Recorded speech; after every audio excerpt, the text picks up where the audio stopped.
耶穌召集咗12個門徒嚟，賜俾佢哋驅除污鬼嘅權能，等佢哋可以趕鬼，亦都可以醫治各種嘅疾病。呢12個使徒嘅名係咁嘅，第一個係西門，佢又叫做彼得，仲有係彼得嘅兄弟安德烈、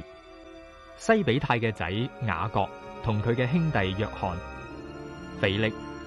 巴多羅買、多馬、做稅官嘅馬太、亞勒腓嘅仔雅各、達太、激進黨員西門、出賣耶穌嘅加略人猶大。耶穌就打發呢12個人出去，而且叮囑佢哋話：外族人嘅地方唔好去，撒瑪利亞人嘅城鎮唔好入去，只係到以色列人當中尋找迷失嘅羊。你哋要一邊走一邊咁樣話，天國就快來臨啦。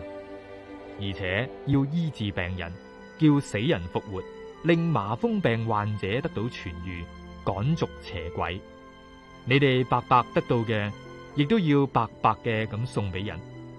你哋身上邊唔使帶金、帶銀、帶銅錢，上路嗰陣唔使帶背包、鞋、拐杖，亦唔使帶2件衫，因為做工嘅應該得到食糧。無論到邊一個城、邊一個村，要先打聽下邊間屋企係虔誠嘅，就住喺嗰個屋企，直到離開嗰度。你哋入去嗰個屋企嘅時候，要為佢哋祝福。如果呢個屋企配得蒙福，你哋祈求嘅平安就必然賜俾佢哋。但係呢個屋企若果唔配蒙福，所求嘅平安就仍然歸翻俾你哋。嗰啲唔接待你哋嘅，又唔肯聽你哋教訓嘅人，當你哋離開佢屋企或嗰個地方嘅時候，就揼咗腳上面嘅塵土啦。我實在話俾你哋知，當審判嘅時候，嗰個城所受嘅痛苦，要比所多瑪同俄摩拉2個城所受嘅仲多。而家我派你哋出去，就好似將羊送入狼群一樣，所以你哋要好似蛇一樣咁機靈，好似鴿子一樣咁純良。你哋要小心，因為人要將你哋捉去公議會，又喺佢哋嘅會堂裏邊鞭打你哋。